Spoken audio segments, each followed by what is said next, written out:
Principalmente para você internauta que está aí do outro lado da telinha. Vamos continuar depois desse culto maravilhoso com mais esse momento de estudo da palavra e, claro, de conhecimento em busca da sabedoria. E aqui nós temos hoje os nossos participantes. Mas para você estar participando aqui conosco, né, de maneira efetiva, você tem muitos canais para estar tirando suas dúvidas e enviando suas perguntas, né, e participando. Através do facebook.com/ESI Curitiba, ou também você pode mandar o seu e-mail para esi@iagecentral.com.br. A Escola Sabatina, como vocês sabem, caso seja a primeira vez, nós temos uma lição em que em todo mundo, toda a Igreja Adventista está estudando, e você pode adquiri-la de forma gratuita. Basta você acessar cpb.com.br. E como eu falei, os nossos participantes aqui, a Rosana Pontes, o pastor Paulo Bravo, nosso pastor titular, e o Cláudio Barbosa. Rosana, como foi a lição, né, o nosso tema da semana? Feliz sábado a todos vocês. Nós nos vimos antes do Natal e já estávamos com muita saudade de vocês. Deu para perceber que nós estamos de pastor novo, então eu gostaria de enfatizar as boas-vindas ao pastor Paulo conosco, que hoje fez um sermão maravilhoso. Eu não sei se ele falou para vocês, mas ele falou particularmente para mim. A gente não combinou nada antes, mas estamos nós quatro aqui nas mãos de Deus para sermos um vaso novo. O nosso papel é ser flexível, ouvir a palavra de Deus, colocá-la em prática. E por isso que a lição dessa semana fala sobre palavras da verdade. Eu quero agradecer porque a Ana Paula está aqui com a gente hoje como apresentadora, mas não podíamos iniciar a palavra de Deus sem dedicarmos a Ele este momento, esse estúdio, a sua vida. Você que nos ouve, não importa onde, em qualquer condição ou principalmente de qualquer religião. Hoje o momento é para louvar e agradecer o que Deus tem feito em nossa vida. E por isso eu peço ao meu amigo Cláudio que nos coloque no colo do nosso Papai do Céu nesta manhã, através de uma oração. Grandioso e poderoso Deus, neste momento queremos rogar a Ti, suplicar, Senhor, que ao abrirmos a Tua palavra para estudarmos, que Tu possa nos abençoar, que Tu possa abrir nossos entendimentos, Senhor. Dá-nos sabedoria divina para podermos compreender a Tua vontade para nossas vidas e aplicá-la, Senhor. É o que pedimos e agradecemos por Jesus. Amém. Amém. O tema da nossa lição, como já foi dito com propriedade pela Ana, palavras de verdade. O verso para memorizar diz assim: porventura, não te escrevi excelentes coisas acerca de conselhos e conhecimentos, para mostrar-te a certeza das palavras da verdade, a fim de que possas responder claramente aos que te enviarem. Eu não sei se você, como eu, gosta da verdade, mas como o pastor falou com propriedade no sermão hoje, o ano passado nós mentimos muito. Todos nós, em algum momento de nossa vida, já mentiu, mas não porque a gente goste de mentiras. Chega um momento da nossa vida que, como diz a verdade, a Bíblia, conhecereis a verdade e a verdade vos libertará. E o livro de Provérbios é precioso para quem precisa mudar a vida, para quem passa por depressão, para quem se sente confuso. Eu te dou aqui como conselheira nessa manhã, com toda humildade, a receita de mais sucesso. Leia Provérbios. Coloque a palavra de Deus em prática. Nós temos a verdade, não em nós mesmos, mas dentro da palavra de Deus. Rosana, e por isso ela é a revelação divina. Eu não quero te interromper, mas eu só queria dar uma sugestão para os nossos amigos. Você deu fez um apelo lindo para ler Provérbios. Sim. E eu falei há umas semanas atrás aqui, mas o pessoal não acompanhou porque eu falei na Escola Sabatina lá embaixo. Experimente ler Provérbios numa linguagem contemporânea. Sim. O livro de Provérbios numa linguagem moderna. Pode ser a mensagem. Para o livro de Provérbios, especificamente, eu recomendo a Nova Tradução na Linguagem de hoje. Fui muito feliz a maneira como traz esses textos, como traz esses provérbios. Ele adquire uma linguagem muito atual e ele tem uma aplicabilidade muito forte para a vida da gente. é um exercício maravilhoso. Faça esse teste, pega a Bíblia na linguagem de hoje, se você não tem na sua casa, pelo menos por enquanto, busca na internet, tem Bíblia online ali, você vai conseguir isso daqui, e comece a ler o livro de Provérbios. Você não consegue parar.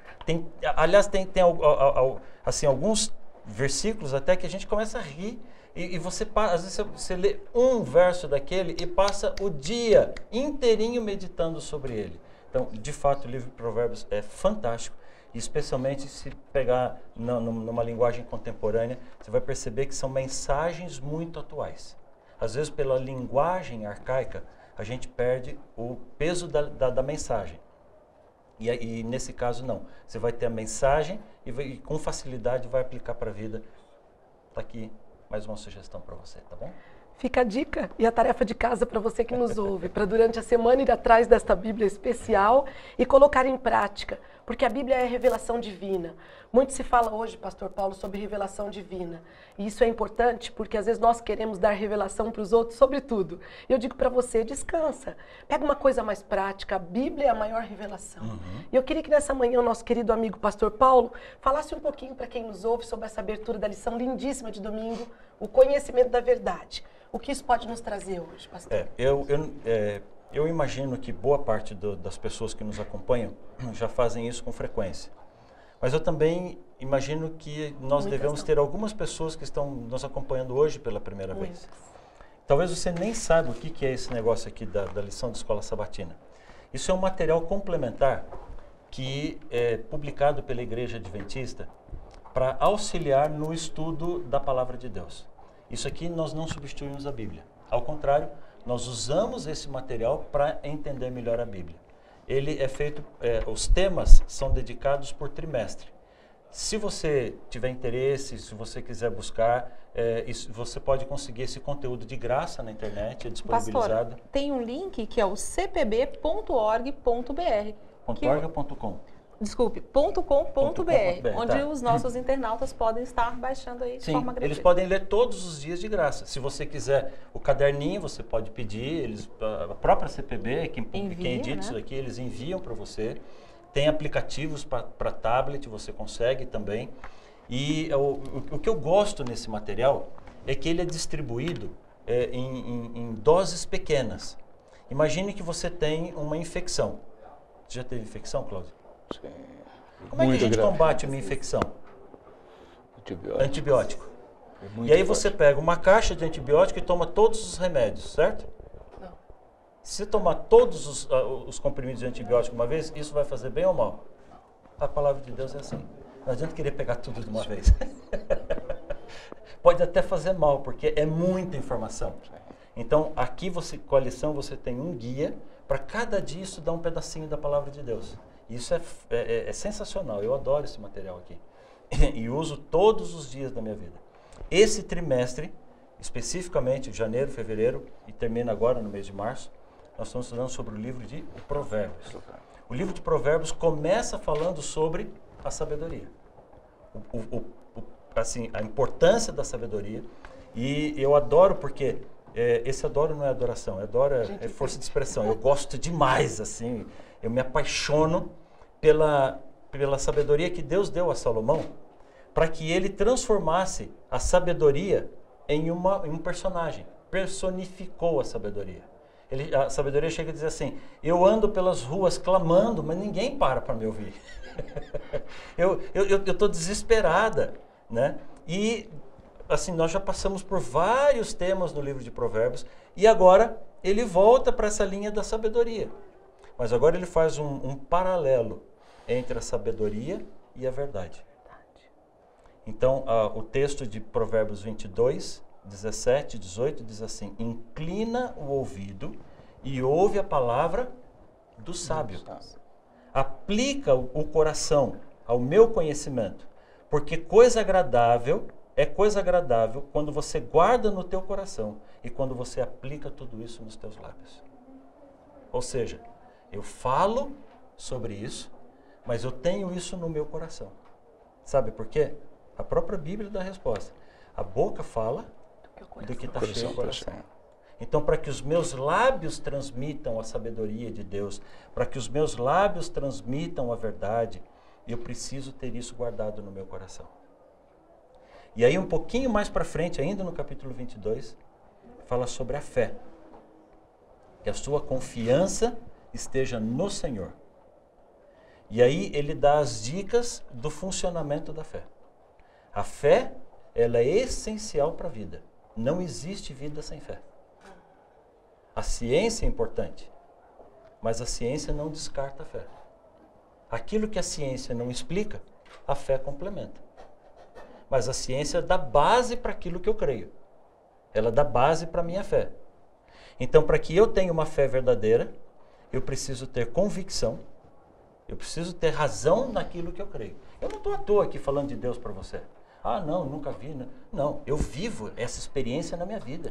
E se um dia Deus me der a oportunidade de estar com você pessoalmente, eu gostaria de poder compartilhar. E assim, como pastor aqui da igreja, Deus vai dar a oportunidade para que eu compartilhe muitas experiências da minha vida. O que eu trago para você não é teoria, o que eu trago para você é o que eu vivo e pratico no dia a dia. Mas mesmo se eu pregasse todos os sábados nessa igreja, não teria como contar tudo que Deus tem feito na minha vida.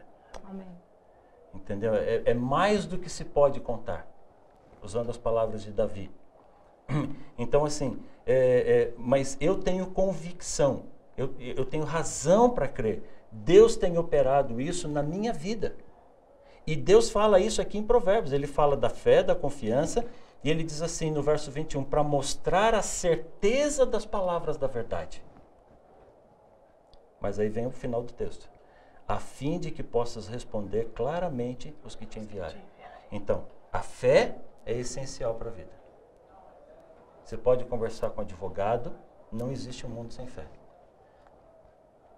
Outro dia um professor amigo meu olhou para uma menina e disse assim, como é o nome do seu pai? Ela falou, meu pai chama fulano de tal. Como é que você me prova que ele é seu pai? Você tem certeza? Como é que você prova que ele é seu pai? Tem como provar a paternidade 100%? 100%? Não. Documento, papel, aceita qualquer coisa. DNA? Também não. Até porque o próprio exame de DNA vem lá com 90 e poucos % de chance. Mas tem gente com DNA semelhante? Pela semelhança física, quantos sósias existem sem não ter nenhum parentesco? E o professor foi espremendo a menina já estava chorando. Ela já não sabia mais quem era o pai dela. E aí, por fim, e aí, o que é que faz você ter certeza que ele é seu pai? Aí a menina chorando, porque ele me falou. A maior certeza que eu tenho de quem é meu pai e minha mãe é a palavra deles. Eles me disseram. Eu cresci minha vida inteira sabendo quem é meu pai e minha mãe. A vida precisa de fé, mas eu tenho que ter convicção. Deus me dá razões para alimentar a minha fé. E aí vem a minha responsabilidade em viver de acordo com essa fé. Por favor, viver de acordo com a fé que você está aprendendo. E mais ainda, o que nós estamos fazendo e o que você pode fazer. Compartilhar. Essa é a responsabilidade. É assumir atitudes de vida e compartilhar isso com as outras pessoas. Porque se é bom, eu não posso guardar embaixo da cama. E pastor, mais do que nunca, nós vemos que o mundo está sedento da verdade e da palavra de Deus. Uhum. E quanto mais nós nos mergulhamos na palavra de Deus, começa a haver uma transformação incrível daquilo que nós passamos aos nossos gostos, os nossos desejos, eles se afastam e algo diferente começa a acontecer. Até porque, Cláudio, desculpa, gosto e desejo é educável. Exatamente. Tudo se aprende. E Tudo se aprende. eu achei o que é bom e o que é ruim. Sim. E eu achei muito interessante, e coloquei aqui uma frase onde, colocando, como o senhor colocou, a parte da fé, a convicção e a responsabilidade agora de falar às pessoas, de pregar, de dizer deste amor de Deus. Mas existe uma coisa muito importante, a verdade primeiro, ela precisa ser trabalhada por dentro. Uhum. Depois tem que ser pessoal, vem o efeito externo. E mais ainda, qualquer verdade que primeiro é falada sem nunca ser vivida, ela é uma verdade autêntica, é apenas um conceito teórico e vazio. Isso mesmo. Então nós precisamos viver e nos colocar nas mãos de Deus sempre para que nós compreendamos qual é a vontade dele para a nossa vida, para viver o que está aqui. Muito bom. E Cláudio, faz parte dessa vivência, partindo do que o pastor nos falou sobre a atitude e a responsabilidade, Provérbios caminha um pouquinho falando sobre os pobres. E de pobreza eu entendo, porque eu passei por uma infância muito pobre. Mas se eu pudesse voltar o tempo e escolher tudo de novo, escolheria a mesma infância. Porque eu descobri na prática o que a lição dessa semana diz, que os pobres são o objeto do amor de Deus. Sim. E aí o que a gente faz com isso? Como que na prática nós podemos, à luz de Provérbios, caminhar em direção aos pobres, os aflitos, os oprimidos, aqueles que às vezes nós achamos que estão em desvantagem? Olha só, nós não havíamos combinado que eu estaria falando sobre este assunto. E confesso para você que um dos dias da semana assim, que eu mais fiquei meditando foi no assunto de segunda-feira, roubando aos pobres. Porque se você parar o assunto do momento, mundo, e você envolve pessoas, você envolve governantes, e você vê tanta crítica. Com certeza. E as pessoas todas falando, e eu faço uma pergunta: o que eu tenho feito? O que eu tenho feito? Então, quando se diz roubar aos pobres, o que é roubar aos pobres? Eu posso ter uma visão e dizer, de repente, como crítica, é o que as autoridades têm feito. Agora, o que eu tenho feito para os pobres? Eu tenho ajudado aos pobres? Ou melhor, ajudar o pobre? Será que é simplesmente eu ver um maltrapilho, uma pessoa passando fome, tirar do meu bolso ali um dinheiro, entregar para ele, virar as costas? Eu fiz a minha parte? E essa ajuda, ela se resume apenas numa questão imediata? Será que é só no dinheiro ou o que mais? Cláudio, isso já me machucou algumas vezes. Porque eu vejo um mendigo deitado na sarjeta, embaixo de uma cobertura. Eu fico desesperado. Porque eu não sei o que fazer. Eu tenho dó, tenho vontade de levar um prato de comida, de dar um alimento ali para ele, dar um dinheiro para ele poder comprar alguma coisa que precisa. Mas eu não sei até que ponto eu estou ajudando, ou até que ponto eu estou alimentando aquele hábito negativo. E a nossa sociedade hoje, a gente vive um impasse em cima disso daqui. Como é que a gente ajuda as pessoas? E a colocação que o senhor fez, isso tem mexido comigo. Eu confesso que foi uma experiência essa semana forte para mim. Tão forte que eu resolvi tomar uma atitude. Às vezes, muitas pessoas me passaram e-mails essa semana. O que aconteceu? Porque eu tirei meu Face do ar. Depois de uma declaração, uma primeira declaração, mas por um vídeo que eu vi e me chocou muito. Ver pessoas simples, humildes, na saúde, onde uma repórter entrou e mostrando as pessoas morrendo nos corredores, no chão, sendo tratado assim. Eu fiquei pensando, meu Deus, onde nós chegamos? A forma que o ser humano, pessoas criadas por Deus, estão sendo tratadas. Um total e desamparo, muitas vezes né, o desamparo, o descaso. Isso machuca, sabe? Choca de uma forma que você se sente tão pequeno. E impotente em relação ao tamanho e à dimensão. E você vê também que não adianta eu também entrar e começar a criticar e falar, eu não vou resolver também o problema dessa forma. E aí? Você fica muito assim. O próprio Jesus falou que os pobres nós sempre vamos ter conosco. E eu entendo que através disso daqui ele nos deu uma direção de equilíbrio. De nem ignorar e de nem alimentar demais essa situação. Até esses dias eu vi duas pessoas conversando sobre uma situação parecida Um deles estava reclamando porque ele disse assim, no meu prédio começou um grupo de pessoas dormir ali perto da porta do prédio e a gente não sabia o que fazer.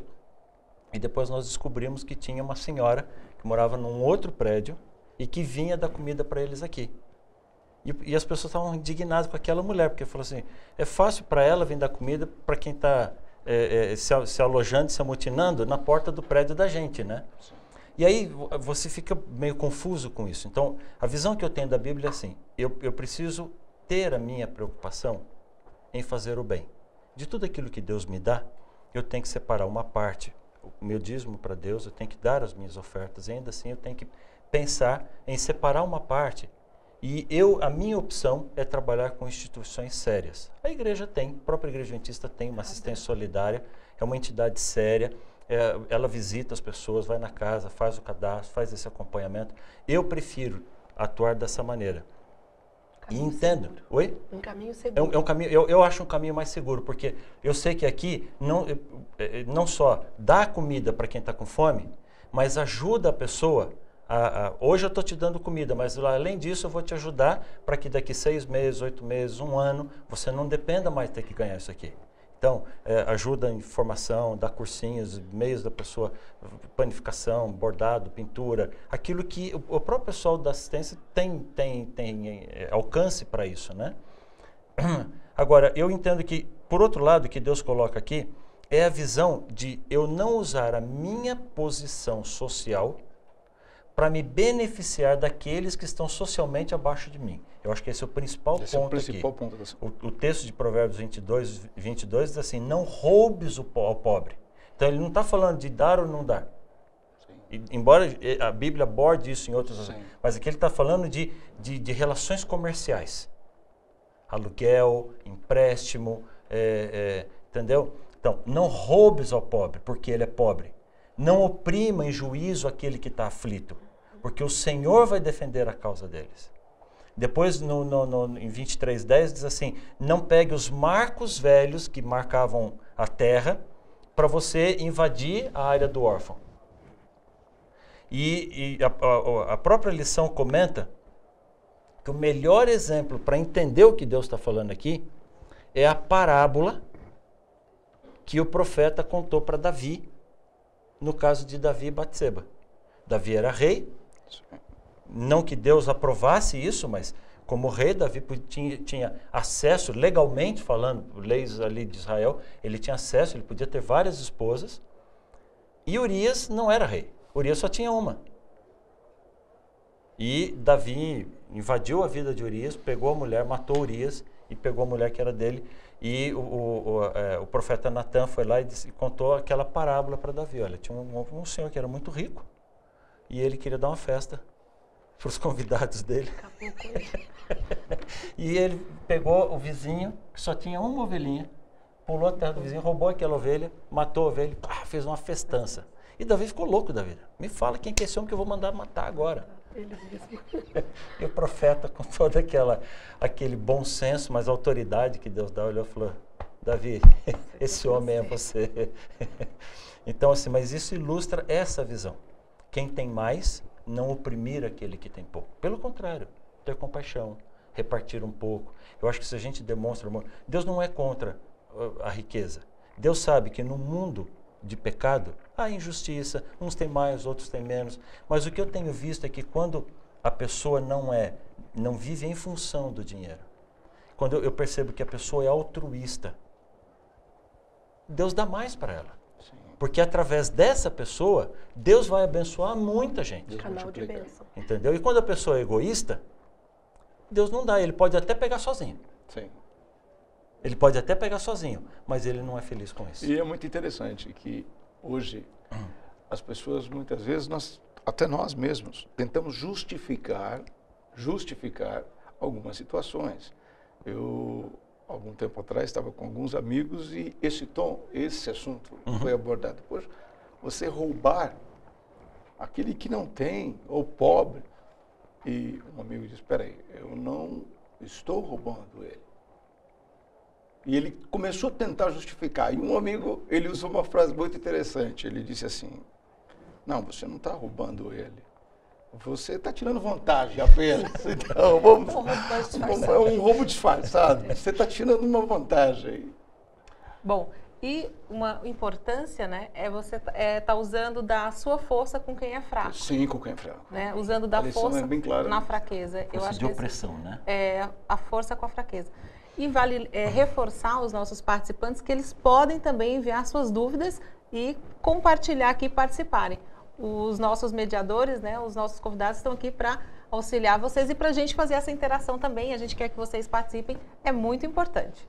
A lição vai indo para todos os lados essa semana. Então agora a gente Sim. vai para um outro ponto que eu quero deixar com o pastor. É porque Provérbios é assim. O livro de Provérbios Provérbios são Provérbios. É. Quem não abriu um livrinho de Provérbios que você compra na banca? Sim. Se você pegar o livro, por isso que eu falei do livro de Provérbios na linguagem de hoje, porque parece um livrinho que você comprou na banca. Só que aqui tem muito mais Sim. sabedoria Do que os livrinhos da e banca. palavras de salvação, né? Mas ele vai alternando os temas e é assim mesmo. E a gente cresce muito com isso. E o tema que vai entrar agora é ter inveja dos perversos. Você acha mesmo, pastor, que a gente consegue ter inveja de quem faz o mal? Do que ele está falando aqui? É de quem faz o mal, dos resultados? Diz pra gente o que Provérbios pode trazer pra gente de sabedoria nisso aqui hoje. Como é que alguém pode ter inveja do cafajeste, né?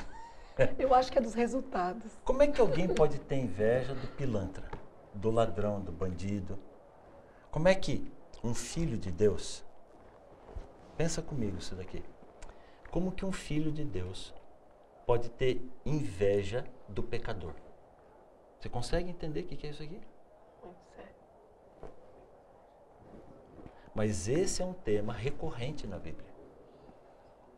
Salmos aborda pelo menos 2 ou 3 vezes, há pelo menos 2 ou 3 capítulos do livro de Salmos que abordam esse assunto. Salmo 37 fala sobre isso. Não tenha inveja dos pecadores. Deus diz assim, ó, claramente, não tenha inveja dos maus. Aqui Provérbios 23, 17, não tenha no teu coração inveja dos pecadores. 24, 1, não tenhas inveja dos homens malignos e não queira nem estar com eles. 24, não te aflijas por causa dos malfeitores, não tenha inveja. Ou seja, por muitas vezes Deus coloca isso. E por que Deus coloca isso? Porque Deus conhece o coração humano. No outro âmbito, pastor, é aí que você vê como Satanás trabalha, né? Aí você está numa situação e quando você vê a riqueza, você vê o sucesso, o poder acontecendo com o teu vizinho do lado, e você diz assim, poxa, mas eu sei que ele rouba, que ele é corrupto, eu sei que... Agora, Senhor, por que com ele está dando tudo certo? Eu estou aqui todo dia, eu acordo de madrugada, eu tenho meu relacionamento contigo, eu tenho orado, eu tenho buscado ao Senhor, e as coisas comigo não vai. Isso talvez seja muito nosso, né, do ser humano, o nosso senso de vitória e de felicidade, de plenitude, ainda está atrelado ao nosso mundo material. Por duas As coisas. nossas conquistas aqui, sem olhar para o mundo espiritual. Eu aplico isso em 2 principais fatores. Primeiro, porque nós temos uma tendência muito grande à comparação. E quem continuar nos acompanhando nossos cultos, você vai me ouvir pregar várias vezes sobre isso. Toda vez que eu me comparo a outra pessoa, eu caio no buraco. Eu caio no buraco. Essa é a grande arma de Satanás. Né? Sim, é nos comparar. Então você tem seu carro atende bem você. Não tem nenhum problema, meu carro é velho pra chuchu. Ele tem cartão de vaga de 12, tão velho que meu carro, não sou eu, o carro que tem cartão. Mas assim, mas é ótimo, não tem nenhum problema com o meu carro. Mas quando para um carro zerinho do meu lado assim, o meu fica vermelho de vergonha, tadinho. Comparação. Toda vez que eu me comparo com alguém, o sujeito constrói uma casa maravilhosa. Ele está feliz da vida com a casa dele, até ele chegar na casa de um amigo que é mais bonita do que a dele. Aí a vida dele acabou. Entendeu? Isso é com tudo na vida. É com nota na escola, é com salário, é com tudo. Então, esse fator de comparação é muito sério. Então, qual é o problema? eu sou fiel a Deus, eu sou temente a Deus, eu obedeço ao meu Deus, mas aí eu começo pensando no que Deus está me dando e que o outro tem mais. Então, eu entro na garagem, com meu carrinho velho, vejo um rabugento, um vizinho rabugento entrando com um carrão espetacular, um SUV e não sei o quê. Aí eu falo assim, mas não é possível. Deus não está me abençoando? Então, o fator de comparação ele é muito sério. E o segundo fator que eu coloco aqui é que também, como seres humanos, nós somos muito imediatistas. Eu quero resolver a coisa aqui e agora. As crianças são assim, não são? Experimenta falar para uma criança, para o teu filho, que 3 horas da tarde está te pedindo um chocolate, um bombom, e você falar para ele, não, guarda para você comer de sobremesa depois da janta. Acabou o dia dele. Ele não consegue pensar em mais nada, ele não consegue brincar com mais nada. Faça um bolo lindo assim, delicioso, maravilhoso, põe em cima da mesa e olha para o moleque e fala, isso aqui é para esperar o titio que vai chegar amanhã. Acabou a vida. Por quê? Porque nós somos imediatistas. Eu quero recompensas imediatas. Eu não consigo entender que o reino de Deus é um reino espiritual hoje. E que ele vai se materializar quando Cristo voltar. Então, conhecendo a limitação humana, Deus já nos alertou. Filho, eu sei que para você é difícil ver o perverso, ver o mal, ver o pecador, tendo vantagem imediata. Não se preocupa. Não é aqui que está a sua felicidade. Imagina a menina que se veste direitinho, toda arrumadinha, guarda tudo que tem que ser guardado. Espera um dia. Guarda tudo que tem que ser guardado, se porta com decência. E ela é apaixonada pelo rapaz. E de repente ela vê o rapaz saindo, namorando e até casando com a perua que botou tudo para fora. Ela fala, chega. O que eu tenho dito para as meninas é que se ele foi atrás dela, da outra, não é esse tipo de cara que você precisa do teu lado. Entendeu? Então, é fácil dizer que está tudo bem quando eu ganhei o emprego, quando eu ganhei a promoção, quando eu tive aumento de salário, quando eu não tenho dívida para pagar. Entendeu? Mas quando as coisas não vão bem, aí a gente começa... Deus não tem culpa disso. Pelo contrário, se eu confiar em Deus, Deus vai cuidar de mim. E a Bíblia diz assim, é muito melhor o pouco com Deus do que o muito sem Ele. Achei fantástico a lição. Ela faz uma colocação, inclusive eu grifei isso. Quando nós temos a perspectiva que enxerga além do presente, pode nos proteger da tentação. Isso é, precisamos olhar para além dos ganhos, como o senhor disse, imediatos do pecado e pensar na consequência de longo alcance. Especialmente porque, Cláudio, não pense, por favor, presta atenção nisso, não pense que você vai tirar uma casquinha do pecado e vai sair numa boa. Sim. Não vai. Não dá para você imaginar que eu chego perto do pecado, tiro algum benefício dele e caio fora ileso como se nada tivesse acontecido. E eu vou destacar 2 frases do autor da lição, que está no finalzinho aqui dessa parte aqui. Mais cedo ou mais tarde, o pecado vai alcançar você. Sim. O pecado é pecado porque ele tem consequências ruins. Deus não diria que o pecado é ruim se ele fosse bom. O pecado é pecado porque ele é ruim. E mais cedo ou mais tarde, isso vai alcançar você. Nunca escapamos da consequência dele. E aí vem a segunda frase do autor que está no início do último parágrafo. Nós devemos odiar o pecado. Sim. Isso não quer dizer que eu nunca vou pecar. Eu sou fraco, mas eu odeio isso. Eu odeio. E mesmo quando eu caio, eu falho, é como chegar atrasado no compromisso. Às vezes eu chego atrasado, mas eu odeio isso. Isso me machuca por dentro. A gente tem que odiar o pecado. E quanto mais estivermos nas mãos do Senhor, quanto mais conhecermos a sabedoria, aí você percebe que no fim os temas parecem diferentes, mas eles estão todos interligados. Entendeu? Quanto mais eu conheço a Deus, naturalmente mais eu vou odiar o pecado. E uma das coisas principais, né, pastor? Eu coloquei uma última frase aqui na parte das anotações, que, mais do que nunca, nós devemos ser, então, fiéis aos princípios divinos. A nossa contemplação tem que ser sempre a cruz, né? Sim. Porque aí nós vamos Nós ter não um caminho... Perdemos o foco. Quando nós viemos para cá, a vontade é passar o dia com vocês falando do amor de Deus. Mas nós temos ainda 10 minutos para ficar com você e a gente pede que você segure aí, porque eu queria perguntar para o Cláudio, depois o pastor na sequência, essa coisa de comida, do que colocamos na boca. A Eva comeu o fruto e nós estamos aqui até hoje, pagando por isso e pior, ainda culpando a Eva. Na verdade, o pecado passou a todos. Eu queria que o Cláudio desse uma pincelada nisso. Depois nós vamos já para as nossas responsabilidades com o pastor, mas não poderíamos pular essa parte, é muito importante. Essa coisa do que colocamos na boca tem a ver mesmo com a nossa salvação, vida espiritual? Isso pode nos influenciar? Bastante, né? Como? A Rosana, olha só, a Rosana já deu a introdução dizendo, olha, quando nós começamos já no Gênesis, olha o problema, por onde começou. E eu tenho me deparado assim em várias situações. Quanto mais eu começo a estudar a Bíblia e você vem em momentos e momentos de espiritualidade com Deus buscando.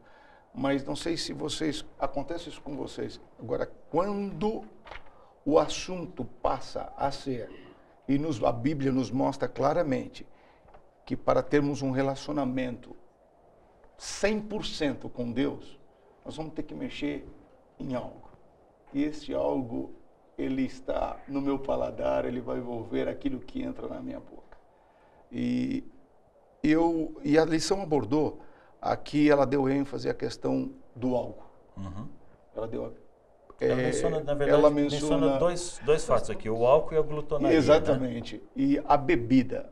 E eu confesso a vocês que, por um bom tempo, eu fui um apreciador de vinhos. E quando eu comecei a me envolver e a buscar muito a palavra de Deus, o pastor não me disse assim, você precisa parar, isso não é certo.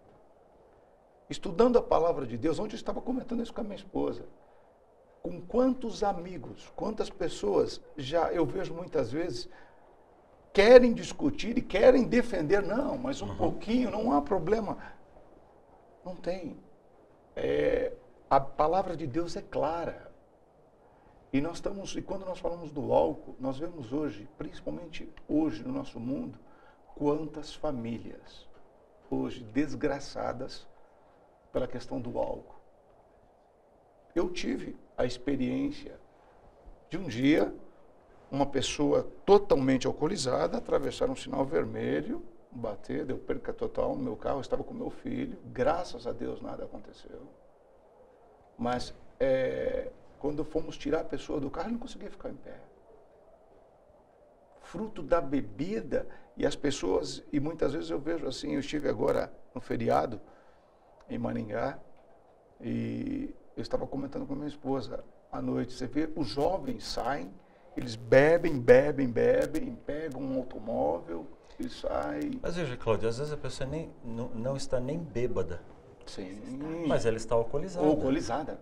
E eu até quarta-feira de semana passada, eu estava na cadeira de rodas. Por causa do motorista, ele não estava bêbado. Não, ele estava alcoolizado. Ele tinha cheiro de álcool, mas ele ficava em pé. Se você passasse rápido, você não percebia, mas não tem reflexo. Não tem nitidez de reflexo. É o que o Provérbios coloca para nós. Sim. Quando você está no estado do vinho, quando ele toca sobre o vinho, você passa a perder a noção das coisas. Sim. Então, assim, mas o Provérbios também fala sobre a pressão da mídia. Sim. É engraçado, né, que ele fala sobre a mídia, mas ele olha assim, ele menciona assim, por que você se demora no vinho? Por que você fica buscando essa bebida? Não olha para ele. Olha para aquele vermelho, quando ele resplandece no copo, a maneira como ele escoa suavemente. Olha a visão da mídia. A mídia bate muito em cima disso. A mídia diz assim, não, uma taça de vinho é muito boa para o coração. E de fato ela é. Mas o suco de uva é tão bom quanto o vinho. E eu não me arrependo um dia de ter tomado a decisão, Sim. por mim mesmo. Olha, eu não quero mais isso. E eu tinha muitos vinhos bons e um dia eu peguei e coloquei todos numa sacola. E para onde você vai com isso? Eu fui no mercado municipal conversar com um grande amigo, aquele que eu comprava os vinhos. Eu disse, eu vim aqui para fazer um negócio com você hoje. O que você acha de pegar esses bons vinhos e me dar um bom suco de uva? Você parou de... Então, assim, eu já li uma matéria de 12 páginas, numa das maiores revistas do país, uma das mais sérias, falando sobre os benefícios do vinho. Sim. Aí no final das 12 páginas, depois daquelas fotos lindas, maravilhosas, aquelas taças, aquelas garrafas e não sei o que, e o vinho caindo na taça. Lá no finalzinho tinha uma notinha que dizia assim, e o suco de uva? Uma notinha pequenininha, sem foto, sem destaque, sem nada. De fato, o vinho tem um pouco mais de flavonoide do que o suco de uva, porque na fermentação ele passa mais tempo em contato com o bagaço. Só que o vinho você está limitado a uma taça por dia por causa do álcool. E o suco de uva você não tem limite. Então, na prática, no suco de uva você ainda recebe mais isoflavonoide do que no próprio vinho. Mas isso era uma notinha pequenininha, depois uma matéria de 12 páginas. Então, existe muita essa pressão da mídia. E desculpa, Cláudio, eu só queria fazer uma ponte aqui entre as duas coisas, o álcool e a glutonaria. A glutonaria, eu destaquei aqui que não é só comer demais. É não ter controle sobre aquilo que você come. Sim. Veja, qual é a batalha de Satanás? Qual é o maior presente que Deus deu para o ser humano? Além da vida, óbvio. Mas qual é o maior presente que Deus deu para o ser humano?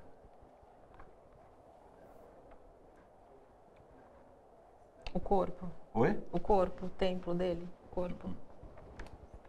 É um presente que dá sentido a tudo.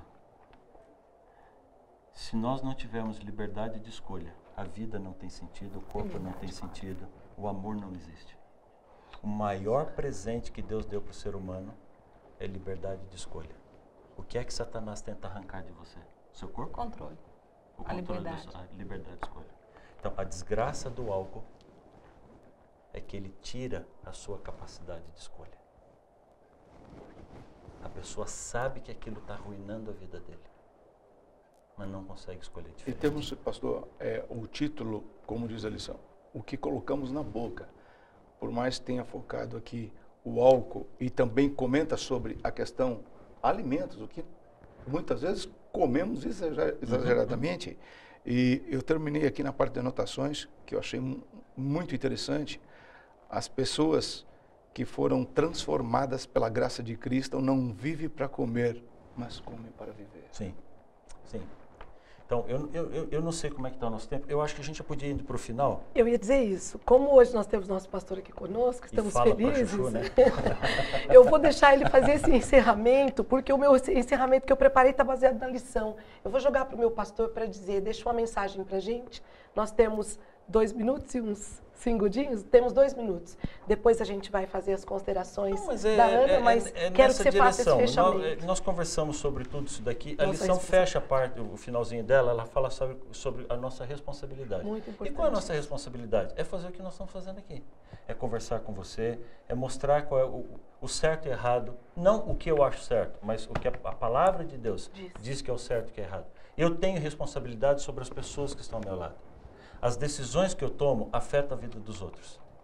O sujeito decidiu beber, assumiu um táxi para trabalhar e saiu lá e me atropelou. E ainda por mais um mês vou estar usando muletas e depois, quando me livrar das muletas, ainda vem cirurgia. Ou seja, vão 6, 8 meses da minha vida, fora as sequelas que vão ficar. Por uma decisão que ele, não fui eu que tomei essa decisão, foi ele que tomou. Então, as minhas decisões afetam a vida das pessoas. Por isso, eu, como ser humano, eu tenho essa responsabilidade. Você tem essa responsabilidade de nós conversarmos. Porque quando nós conversamos, nós crescemos juntos.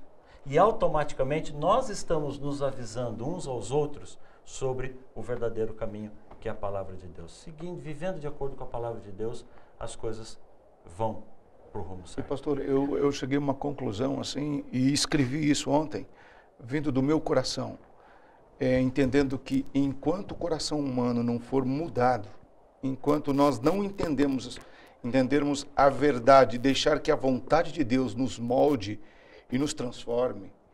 Sendo assim realizado a vontade de Deus em nossas vidas, nada mudará. Nenhum poder político, humano, ou meu amigo, ou que seja, somente Deus pode mudar o futuro das vidas de cada um de nós. Assim, se o quisermos. Parafraseando o pregador de hoje, exatamente. Nós precisamos de transformação. De transformação, deixar Deus trabalhar em nós. Olha, eu conheço você, sei que você escreveu isso antes, mas parece que escreveu depois, viu? Olha só, escreveu muito. Nós estamos felizes que você esteve aqui conosco e a lição termina dizendo: falem de fé, vivam a fé, cultivem o amor de Deus, evidenciem ao mundo tudo quanto Jesus é para vocês. Exaltem o seu santo nome, contem da sua bondade, falem de sua misericórdia e contem do seu poder. Hoje é dia de contarmos sobre o poder de Deus. Hoje é o dia de fazermos a diferença e pedirmos o Espírito Santo para ser e não para ter. Que Deus possa abençoar o seu sábado, que a sua semana seja repleta de bênçãos. E antes de você sair daí, o pastor abençoa a sua vida à distância, porque esta semana será com certeza, pelo poder de Deus, uma semana de bênçãos. Amém. Com Amém. o nosso pastor. Vamos orar? Posso convidar você a fechar os olhos? Querido Deus, que privilégio podemos estudar a Tua Palavra, conhecer melhor o Teu propósito, os Teus planos para a nossa vida. Obrigado, Senhor, por essa equipe de voluntários, uma equipe tão grande que trabalha aqui para tornar real a possibilidade de chegarmos à vida das pessoas através desse canal da internet. Obrigado pelos nossos amigos que nos acompanham em casa. Amém, Senhor. Eu quero pedir que o Senhor nos permita a sermos cada dia mais semelhantes a Ti, Senhor. Amém, Senhor. Que o Senhor possa visitar a cada um dos Teus filhos. Amém. Especialmente agora, todos nós aqui dentro desse estúdio, dirigimos as nossas preces em prol dos amigos que nos acompanham em casa. Amém. A maioria deles nós não conhecemos o nome. Alguns entram em contato conosco, outros não. O Senhor conhece cada vida, Senhor. O Senhor conhece cada família, cada ser humano que está participando deste programa e desta prece nessa hora. Amém, Senhor. Por favor, meu Deus, faça aquilo que eu sonharia em fazer, mas não posso. Eu peço que o Senhor visite agora cada um desses lares. Amém, Senhor. Que o Senhor visite cada uma dessas pessoas. Alguns estão em pleno desespero. Alguns já sentiram vontade de jogar tudo para o alto. Mas o Senhor, quando o Senhor põe a mão, o Senhor vem para restaurar. O Senhor vem para curar. O Senhor vem para dar uma nova esperança. Em Cristo Jesus, hoje, temos a certeza de que podemos começar uma vida nova. Amém. Por isso, Senhor, eu ergo a minha mão, simbolicamente, representando a Tua mão, Senhor. Impõe as Tuas mãos sobre cada um dos nossos amigos que nos acompanham. Amém, Senhor. Derrama a Tua bênção. Eu te peço em nome de Jesus. Amém, Senhor. Amém, Senhor. Amém. Amém. Deus te abençoe, querido. Amém. Um feliz sábado a todos. Agradecemos a participação de cada um de vocês que esteve conosco. Vale lembrar que a participação da Roberta, da Carla, do Neto, pessoas de São Luís do Maranhão, do Pernambuco, de São Paulo. A Miriam Figueiredo deixou um forte abraço, diz que está com muitas saudades do pastor Paulo Bravo. Muito obrigado. Deus te abençoe. E continuem participando. E durante a semana vocês têm aí muitos canais para estar em contato conosco e continuarmos aí falando da Palavra de Deus. Através do Facebook você pode acessar facebook.com/ESI Curitiba. Ou ainda envie teu e-mail, sugestão, caso tenha alguma dúvida que vocês queiram falar com a Rosane, com o Cláudio ou com o pastor, esi@iagecentral.org.br. E os horários de culto são sábado a partir das 9 horas, domingos e quartas às 19h30. E claro, sempre que possível, estejam aqui conosco. Esse é o nosso convite. Uma boa semana e um lindo final de sábado.